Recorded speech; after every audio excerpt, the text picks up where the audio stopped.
Hallo liebe Freunde von musikmachen.de. Ich sitze hier mit Karl Brazil, dem aktuellen Drummer von Robbie Williams, auf der Wiese in der Arena auf Schalke. Karl, hey, how are you doing? Very good. I feel very at home. Sat here on a football pitch. Got the best of both worlds, music and football. Yeah, pretty much my obsessions in life. Yeah. You're a big football fan. That's true. Yeah. How important was the musical backgrounds of your parents at this time when you started playing the drums? Very actually.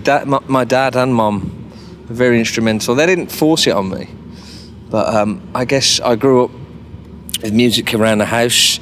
Record players were used back then, and my dad used to play a lot of great music, anything from Dire Straits to we have quite a Celtic background. My dad's Irish, and my mother's always been into great music, anything from Prince to Lionel Richie to Elton John. She listens to all sorts, and she loves her country music. Our house was always playing country music, and my dad was in a band pretty much almost through my childhood.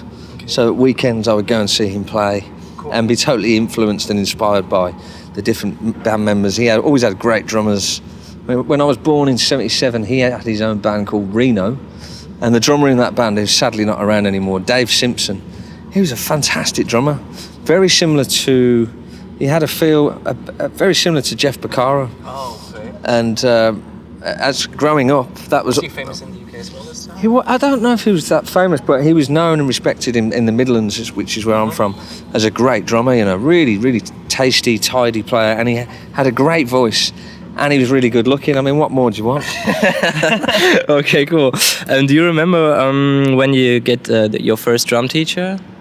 Yes, I think the most influential drum teacher I had, because there was a few, I'm self-taught mainly, and I'm left-handed. I don't know if you know this. I'm left-footed, but I grew up playing a right-handed setup, but I still play like this, crossed over.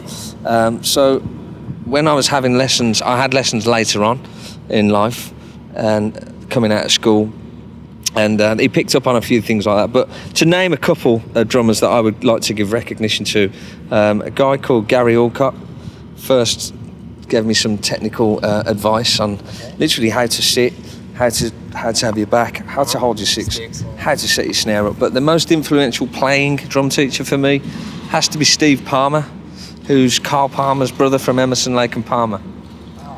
And he was teaching at a college I went to in Warsaw, Birmingham, and it was kind of an every week thing where there would be 10 drummers in the classroom.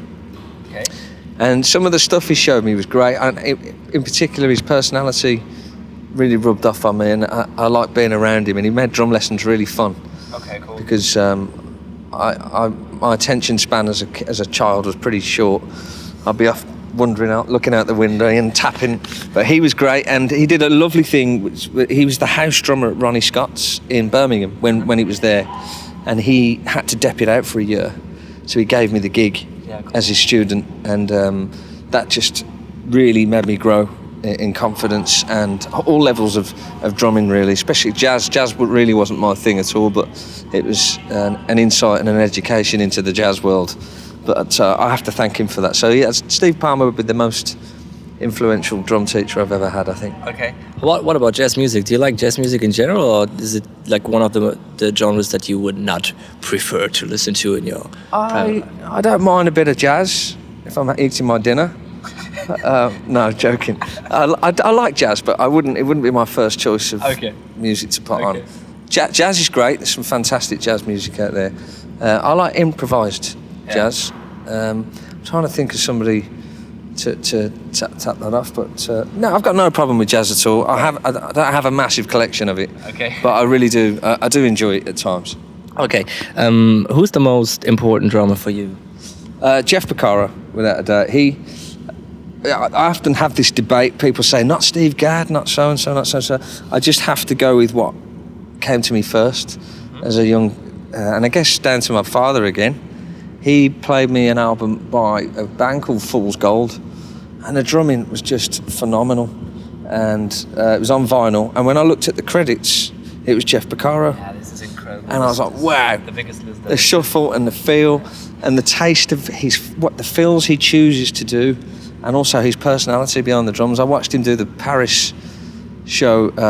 It was Toto live in Paris. I think it was on the TV years ago. And that gig in particular was great. And as soon as I seen him doing his thing live, I was like, I want to be him. It was just amazing. So Jeff definitely inspired me and taught me an awful lot. Other players, another great player is Phil Gould. I grew up listening to him an awful lot when I was a kid. He played with Level 42 and was the engine room behind that band. But, there's lots of drummers really. I mean, Jeff Beccaro, I find it really sad that he's not with us anymore, because I think he was the groove monster. And another one, John Robinson, is another fantastic groover. Steve Gadd's obviously fantastic. I guess I've just listened to more of the guys I'm talking about, and that's down to what you grow up and listen to, isn't it? Influences. So, with which drummers that you've already been talking about would you like to have a beer? Well, I'd love to have met Jeff Beccaro, but that's definitely not going to happen. But I actually had a dream come true and met Phil Gould. Okay. Where did you meet him? I was doing some drum. I did a drum clinic tour for Sabian in the UK, and this is quite a funny story. I don't think I've ever told Phil this, but you have to tell us. I was in Paris.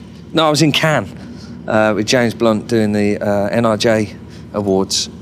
And I'd been going around just previous to that doing this clinic tour around the UK and telling everybody how great and inspirational Phil Gould is and was to me as a kid. And I just wanted to share what he'd given me, and I loved his open hand playing and his fills and his feel. And then one day I get a call from a number I didn't recognise, and it's Phil. And I just got out of the shower and I got a towel around me. But I was so delighted, I just went, it's Phil Gould! And the towel just dropped. So there I am speaking to Phil Gould with nothing on in my room. But that was a real special moment, because to have a drumming hero, to be in touch with you. And then basically after that, we arranged to meet up at Metropolis Studios in London. Cool. And we met and we had a coffee together.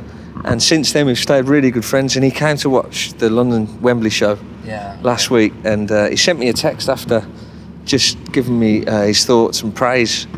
And I said to my dad, I'm going to frame this text. It's full circle of, really loving someone's playing and what he's done to me. I wanted to thank him, because he's really inspired me and taught me a lot. So it's gone full circle. So yeah, I've had a beer with one of my heroes, which is nice to be able to say. No, but thank you for coming and seeing me today and giving me all the love and attention. There's about 50 people here with this magazine. It's crazy, but very, very impressed. Thanks very much. Carl. It was really good to meet Pleasure. you. Vielen Dank fürs Zuhören. Das war Karl Brazil vom Robbie Williams.